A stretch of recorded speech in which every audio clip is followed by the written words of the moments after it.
Hey, it's Tony Brueski, and this is our week in review over the weekend, taking a look back at some of the most compelling conversations and stories that we've covered for you of the last week. Brand new episodes back Monday morning, bright and early, 5 a.m. here on the podcast. This is the Hidden Killers podcast with Tony Brueski. Featuring author, psychologist, and daily contributor, Siobhan Scott. New claims against Rex Heuermann, this from the defense attorney, John Ray, of some of the victims, Gilgo Beach victims, tying Rex Heuermann to sex parties, to swingers, and also possibly tying Asa Elrip to some knowledge, at least of Rex engaging in, I guess, unethical or not regular sexual behavior, uncommon sexual behavior. Yeah, between I'll a couple. use the word again, creepy. Is Creepy. Just my word I of the think week creepy again. is I think most of us respond to that way. Nothing against the polyamorous out in the world, but Rex just has a very creepy quality. Without a doubt. It goes beyond non-traditional, I would say. With these allegations being made, it doesn't necessarily make someone a murderer, but the fact that he is insanely recognizable. He's not the average, 5'7" Joe that maybe no one would even remember having sex with in 1996. If you're part of that community, Rex, I think, would stand out in someone's mind. And some of the individuals who have given some testimony and statements to John Ray are claiming that he was there, and even some of his victims, they had seen him with them while they were alive, and that he was very much involved in that sort of scene. What do these new allegations mean for tying Rex to these sort of crimes? Certainly it puts him in the circle of this swinger sex community. Does that then tie him closer to these his name to these murders? I sure think so. And the other thing with this coming out, it may encourage other people who were involved in that scene back in the day and had contact with him that was strange, scary, violent, unusual. Mm-hmm. More people may be coming forward. And so in that case, it's a good thing that people are coming out and talking about it. Let's talk about memory, because we're talking about going all the way back to 1996. Memories are flawed. Oftentimes, eyewitness testimony is not the most accurate. Our brains literally need to reconstruct these things every time they come out of our mouths. How does that play a factor in any of this? And could that be an argument as to the accuracy of some of these experiences that have been recounted in fairly great detail by some of these witnesses? Maybe even more detail than I guess one would expect to have going back to 96. Yeah. Yeah, I think you just made, the defense argument right mm-hmm. there. Memory can be fallible. But the key is that he, just as you said, he's a very distinctive appearing person.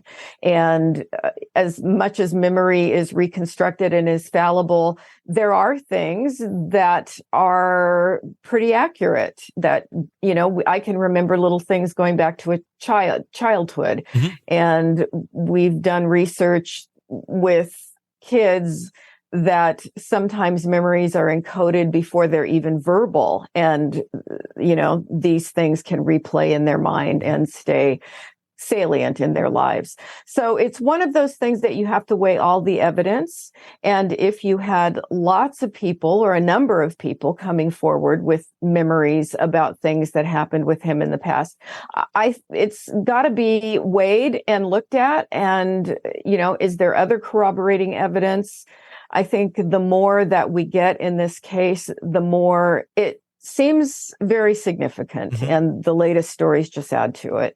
One of those memories that has been brought up by one of the witnesses is a conversation that she alleges she had with Asa Elrip in the upstairs of their home, as she alleges Rex went downstairs and had sex with her boyfriend. That's a new piece of the puzzle of showing that he possibly was bisexual, which also could connect the male victim that has been found on the beach as well, when you really look at it that way.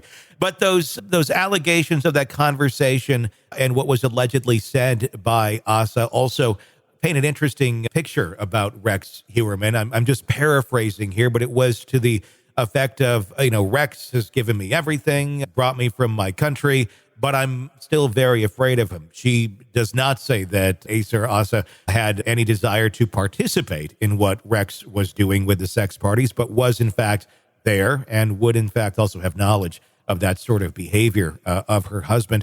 What does that mean for her going forward in all of this? She's been an interesting character. So I'm looking at her as a victim of this, and in certainly many ways she possibly is. But at the same point, also has been very bizarre, for lack of a better term, in her behavior of someone who is in her position. Does this point any more to her psychology, how she thinks, how she operates? Because we're talking 1996. She's aware of him doing these things, all these years ago, and still with him all the way up to this day.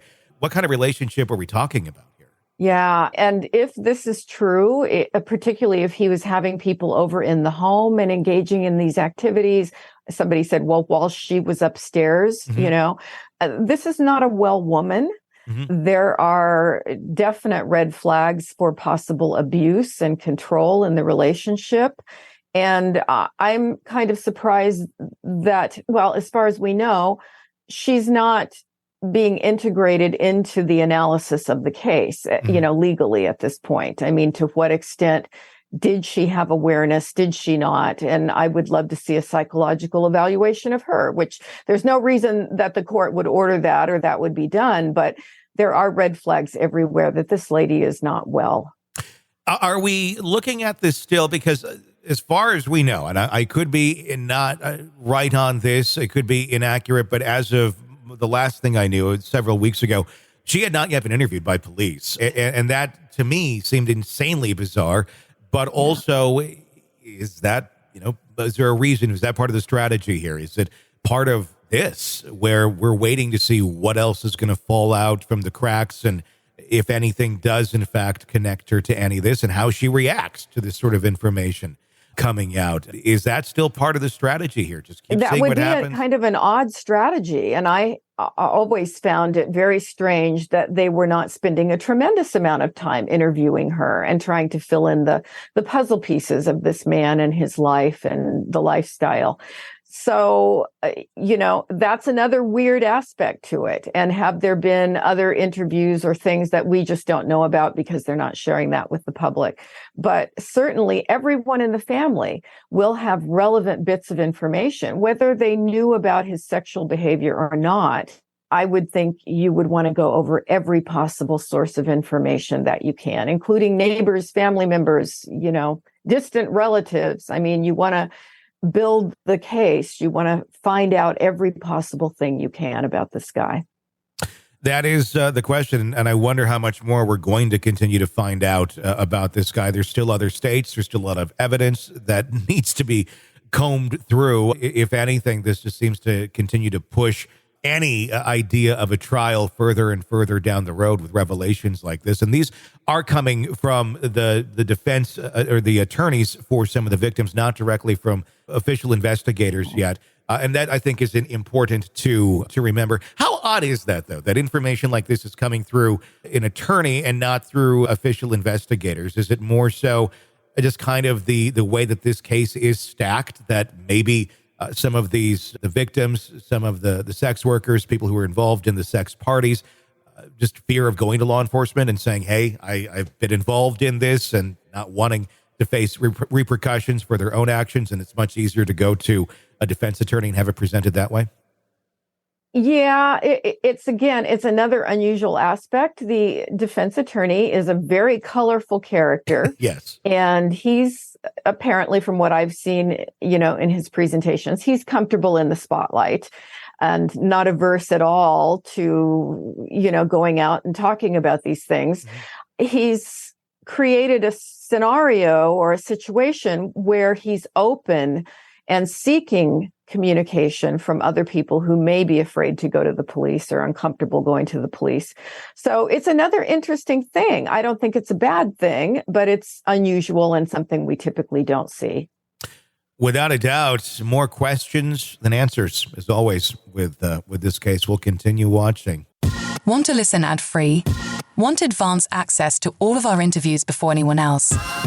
Become a True Crime Today Premium Plus subscriber on Apple Podcasts. You get every episode commercial-free. So you can binge on true crime Until you can binge no more. Search True Crime Today Premium Plus on Apple Podcasts now, or go to our podcast page and sign up now. More of the Hidden Killers podcast next.